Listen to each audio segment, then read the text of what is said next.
सभी विद्यार्थियों का एक बार फिर से आज की वीडियो में स्वागत है। कल हमने वाक्य पढ़े थे। वाक्य रचना के अंतर्गत वाक्य के अंग पर हमने चर्चा की थी और हमने जाना था कि वाक्य के दो अंग होते हैं। एक होता है उद्देश्य और एक होता है विधेय। ये हमने जान लिया था। एक होता है उद्देश्य और एक होता है विधेय। उद्देश्य के बारे में हमने जाना कि उद्देश्य वाक्य में जिसके विषय में कहा जाता है उसे उद्देश्य कहते हैं। अर्थात हम कर्ता को क्या कहते हैं? उद्देश्य कहते हैं। या फिर कर्ता का विस्तार भी क्या होता है? उद्देश्य होता है। कर्ता या कर्ता का विस्तार भी क्या होता है? उद्देश्य होता है। या वाक्य में जिसके विषय में कहा जाता है यानी कर्ता के विषय में कहा जाता है तो वो उद्देश्य होता है।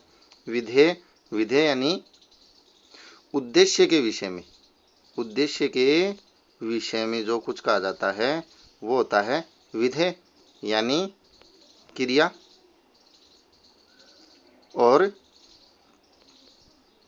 क्रिया का विस्तार। ठीक, कर्म और कर्म का विस्तार, ये दोनों भी क्या आते हैं? विधेय के अंतर्गत आते हैं। आज हम इससे आगे की चर्चा करेंगे। तो ये उद्देश्य और ये विधेय क्या थे? वाक्य के अंग थे। ये आपको ध्यान रखना है। ठीक है, वाक्य के अंग। आज हम चर्चा कर लेते हैं उपवाक्य। देखिए, बड़े बड़े वाक्य बनते हैं हिंदी में और वहाँ पर कुछ वाक्यों में कर्ता और क्रिया दो अलग अलग जगह पर दिया जाता है। एक जगह पर कर्ता और क्रिया होती है, ठीक है, और दूसरी जगह पर भी क्या होती है? क्रिया होती है और कर्ता होता है। ठीक, तो एक मुख्य कर्ता और मुख्य क्रिया होती है, उसके साथ एक दूसरा वाक्य जुड़ा रहता है जहां पर भी क्या होता है? कर्ता होता है और एक क्रिया होती है। अब इनमें ये दो जुड़े हुए वाक्य क्या होते हैं? उपवाक्य होते हैं। ठीक, एक ही वाक्य में दो एक दूसरे से जुड़े हुए वाक्य क्या कहलाते हैं? उपवाक्य कहलाते हैं। ये उपवाक्य कितने प्रकार के होते हैं? दो प्रकार के होते हैं। एक होता है प्रधान उपवाक्य। स्क्रीनशॉट लेकर के आप इनको लिख सकते हो, नोट्स बना सकते हो बहुत ही अच्छे तरीके से। एक होता है आश्रित उपवाक्य। ठीक, तो पहला है प्रधान उपवाक्य, दूसरा है आश्रित उपवाक्य। इस प्रधान उपवाक्य को स्वतंत्र उपवाक्य भी कहते हैं। क्या कहते हैं? स्वतंत्र उपवाक्य भी कहते हैं। कोई दिक्कत वाली बात नहीं है, स्वतंत्र उपवाक्य कहिए या प्रधान उपवाक्य कहिए। तो उपवाक्य कितने प्रकार के होते हैं? एक होता है प्रधान उपवाक्य और दूसरा होता है आश्रित उपवाक्य। आशा है दोनों चीजें समझ में आ गई होंगी। अब ये प्रधान उपवाक्य कौन सा होता है वाक्य में और आश्रित उपवाक्य कौन सा होता है, इसके बारे में हम चर्चा कर लेते हैं। सबसे पहले ले लेते हैं हम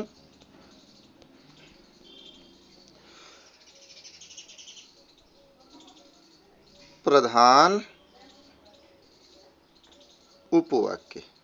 कोई भी ले लीजिए, प्रधान उपवाक्य ले लीजिए या आश्रित उपवाक्य ले लीजिए। प्रधान उपवाक्य वो होता है जिसमें वाक्य का मुख्य कर्ता और मुख्य क्रिया होती है। पहली बात, मुख्य कर्ता और मुख्य क्रिया जहां दी गई हो वहां पर क्या होता है? वो वाक्य प्रधान उपवाक्य होता है। अब मुख्य कर्ता और मुख्य क्रिया को कैसे समझे, ये बात हमें पहचाननी होगी। अब इस बात को पहचानने के लिए हम एक वाक्य लेते हैं, जैसे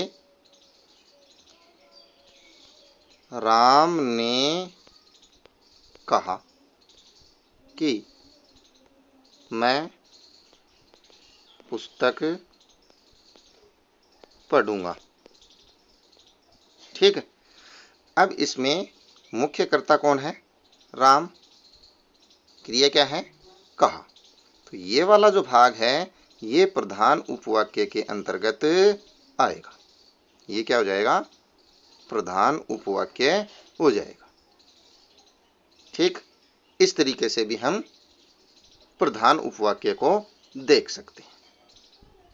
एक दूसरा तरीका और हम देख लेते हैं। मैं यहां पर कुछ योजक शब्द लिख रहा हूं। कौन से योजक शब्द? समानाधिकरण। कौन से योजक शब्द? समानाधिकरण योजक। बोल बोल के लिख रहा हूं, आप इनको लिख सकते हैं नोटबुक में। समानाधिकरण योजक होते हैं और, तथा, लेकिन, किंतु, परंतु, या, अथवा, तथा, फलतः और, तथा, लेकिन, किंतु, परंतु, या, अथवा, तथा, फलतः आदि। ये होते हैं समानाधिकरण योजक। अब ये समानाधिकरण योजक जिस वाक्य में जुड़ जाते हैं उनके दोनों तरफ के वाक्य प्रधान उपवाक्य होते हैं। यानी कि और जुड़ जाए किसी वाक्य में, तथा जुड़ जाए, लेकिन जुड़ जाए, किंतु जुड़ जाए, परंतु जुड़ जाए, ये सारे के सारे कोई भी एक योजक जुड़ जाए तो उनके दोनों तरफ के जो वाक्य होंगे ना वो क्या होंगे? प्रधान उपवाक्य होंगे। लिख लें इनको, स्क्रीनशॉट लेकर के लिख लें, आसानी से लिख लें। इसके बाद हम एक दो उदाहरण लेते हैं जिसके माध्यम से पता चल जाएगा कि प्रधान उपवाक्य कौन कौन से होते हैं। चलो इनका प्रयोग करते हुए हम देख लेते हैं। जैसे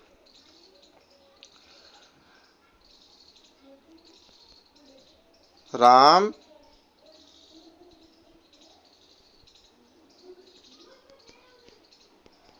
बीमार था, इसलिए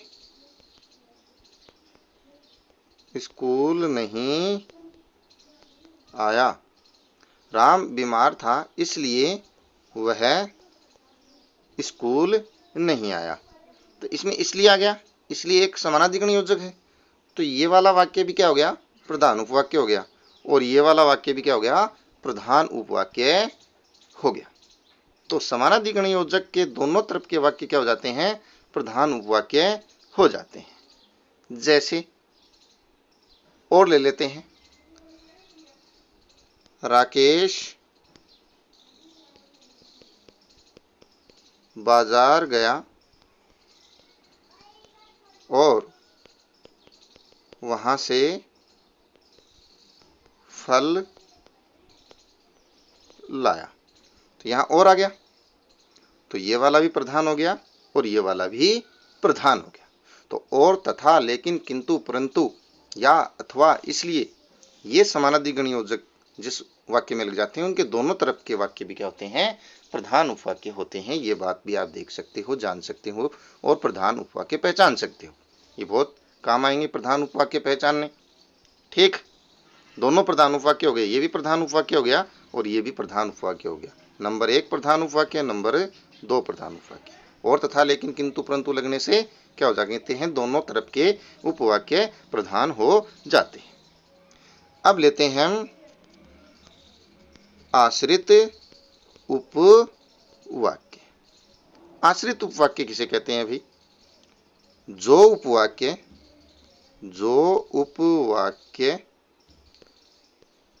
प्रधान उपवाक्य पर आश्रित रहता है वो क्या कहलाता है? आश्रित उपवाक्य कहलाता है। अब हमें कैसे पता चलेगा कि जो उपवाक्य प्रधान उपवाक्य पर आश्रित रहेगा वो कौन सा उपवाक्य है? इसके लिए हम फिर से कुछ योजक याद करेंगे और लिखेंगे। वो होगा व्यधिकरण योजक। कौन से? व्यधिकरण योजक। कुछ व्यधिकरण योजक होते हैं, जैसे जो, जिसे, जिसका, जिसको, जब, जहां, यदि, कि, क्योंकि। ये कुछ व्यधिकरण योजक हैं। इन व्यधिकरण योजक के माध्यम से हम आश्रित उपवाक्य पहचान सकते हैं। ये व्यधिकरण योजक जिस वाक्य के जुड़ जाएंगे, इन व्यधिकरण योजक सहित वाक्य के आगे का भाग आश्रित उपवाक्य होगा। यानी जो, जिसे, जिसका, जिसको, जब, जहां, यदि, कि, क्योंकि आदि योजक अगर जुड़ जाते हैं किसी भी वाक्य में, तो उस वाक्य का आगे का भाग ये योजक सहित आश्रित उपवाक्य होंगे। जैसे गांधी जी ने कहा कि हिंसा बुरी बात है। तो इसमें की आया है, व्यधिकरण योजक है, तो इसकी सहित ये आगे का भाग जो होगा कि हिंसा बुरी बात है, ये क्या होगा? आश्रित उपवाक्य होगा। ठीक, ये क्या होगा? आश्रित उपवाक्य होगा। जैसे मोहन स्कूल नहीं आया क्योंकि वह बीमार था। अब यहां पर ये क्योंकि आया है, क्योंकि है वो व्यधिकरण योजक में आता है, तो ये वाला भी क्या हो गया? आश्रित उपवाक्य हो गया। ठीक, तो इस तरीके से व्यधिकरण योजक जिसमें जुड़ जाते हैं वो आश्रित उपवाक्य होता है। और ये बचा हुआ भाग जो होता है ये प्रधान उपवाक्य होगा। ये कौन सा हो जाएगा? प्रधान। क्यों? क्योंकि इसमें मुख्य कर्ता है और मुख्य क्रिया दे रखी है, जो पहले ही हमने पढ़ा था प्रधान उपवाक्य में। ठीक है, तो प्रधान उपवाक्य है वो दो तरीके से पहचान सकते हैं, मुख्य कर्ता, मुख्य क्रिया, और कुछ योजक और तथा, लेकिन, किंतु, परंतु वाले, उनके दोनों तरफ के उपवाक्य क्या होते हैं? प्रधान होते हैं। और व्यधिकरण योजक सहित आगे का भाग जो होता है वो आश्रित उपवाक्य के अंतर्गत आता है। आज हमने आश्रित और प्रधान उपवाक्य पढ़े, इनके बारे में थोड़ा सा और हम इस पर चर्चा कर लेते हैं। थोड़ा सा यहाँ पर दिया हुआ है, जो मैंने अभी बात बताई है वही इसके अंतर्गत आएगी लगभग। प्रधान उपवाक्य, जो उपवाक्य प्रधान या मुख्य उद्देश्य, मुख्य विधेय से, अब मुख्य उद्देश्य कौन? कर्ता, मुख्य विधेय कौन? क्रिया। ठीक, तो मुख्य कर्ता और मुख्य क्रिया, ये हमने अंग में पढ़ा था, उद्देश्य और विधेय क्या होते हैं, उससे बना हो उसे प्रधान उपवाक्य कहते हैं। जैसे ऊपर वाला ये वाक्य है, गांधी जी ने कहा कि सदा सत्य बोलो, तो इस वाक्य में गांधी जी ने कहा प्रधान उपवाक्य है, ये हमने पहले ही बताया, जिसमें गांधी जी मुख्य उद्देश्य है और कहा मुख्य विधेय है। यह अभी हमने चर्चा की थी कि गांधी जी ने कहा कि हिंसा बुरी बात, ये वाला वाक्य लिया था, तो ये भी एक वाक्य आप ले सकते हो। आश्रित उपवाक्य, तो प्रधान उपवाक्य को कैसे समझेंगे हम? मुख्य उद्देश्य यानी मुख्य कर्ता और मुख्य क्रिया दी हुई हो, और समानाधिकरण योजक, कौन से योजक? समानाधिकरण योजक, दोनों तरफ वाले भी क्या होते हैं? प्रधान उपवाक्य होते हैं, स्वतंत्र उपवाक्य होते। जैसे राम बीमार था इसलिए स्कूल नहीं आया, राम मैदान में गया और फुटबॉल खेलने लगा। ठीक है, ये दोनों वाक्य में जो और आया है इसलिए आया है, उनके दोनों तरफ वाले प्रधान उपवाक्य हो जाएंगे। अब ये दे रखा है आश्रित उपवाक्य। ये क्या होता है? जो उपवाक्य प्रधान उपवाक्य पर आश्रित रहता है उसे आश्रित उपवाक्य कहते हैं। जैसे उपर्युक्त वाक्य था कि सदा सत्य बोलो, ये आश्रित उपवाक्य है, यहां से यहां वाला, ये भी हमने पढ़ा। हमने वैधिकरण योजक के माध्यम से, वैधिकरण योजक के माध्यम से आश्रित उपवाक्य पहचानना सीख लिया था, बिल्कुल सरलता से, सरल विधि से, कि जहां पर की आए, क्योंकि आए, जो जिसे जिसका जब जहां यदि आए तो ये की सहित या इन योजकों सहित आगे का भाग भी क्या होता है? आश्रित उपवाक्य होता है। तो इनके आप नोट्स बनाएं, अच्छी तरीके से समझें। कोई प्रश्न हो तो कमेंट बॉक्स में जरूर पूछें। आज हमने उपवाक्य पढ़े, कल हम रचना के आधार पर वाक्य के भेद पढ़ेंगे। आज की वीडियो में बस इतना ही। धन्यवाद।